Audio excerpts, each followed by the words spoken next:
Since the beginning of the four-string banjo's comeback during the nostalgia boom of the 1960s and 70s, the amazing multi-instrumentalist Randy Morris has been omnipresent, both documenting and preserving the music and musicians of the past while being an essential cog in the establishment of internationally revered performance venues, as well as exciting new musical standards in classic jazz and ragtime.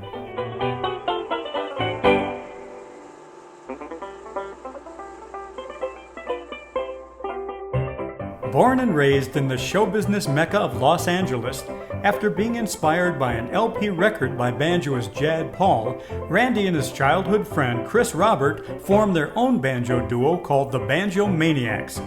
From that humble beginning, Morris forged a lifelong love affair with the tenor banjo, growing to become a passionate student and player of the instrument, as well as an authority on the musicians, bands, and recordings that brought and kept the banjo in the public's eye from the 1920s to the present day. A love for Dixieland and early jazz, which was nurtured by seeing the likes of Louis Armstrong, Spike Jones, and Mickey Finn performing at Disneyland, ultimately led to Morris developing lasting friendships with iconic performers such as U.B. Blake, Freddie Morgan, and other Spike Jones alumni, as well as Fred Mickey Finn himself. Somebody pick up the pizzas.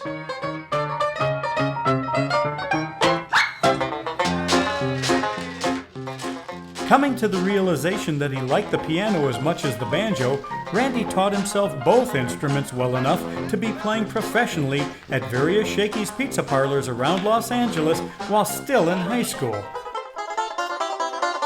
In 1971, Morris made a life-changing move to Orlando, Florida, just in time to be part of the opening day of the new Walt Disney World Resort.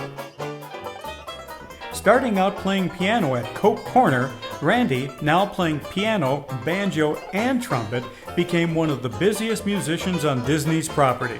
Through a half-century association with Disney, Morris worked with many different groups and shows, including the Banjo Kings, the Diamond Horseshoe Jamboree, Pat Terry and Son, the Pioneer Hall Players, the Hoop-Dee-Doo Review, and the Riverboat Rascals. Hey everybody, why don't we sing some of the old frog songs? In 1990, Randy was tapped to provide the banjo soundtrack for the Muppets at Walt Disney World television special, and on the occasion of Disney World's 50th anniversary in 21, reprised his role, again playing piano in what is now called Casey's Corner.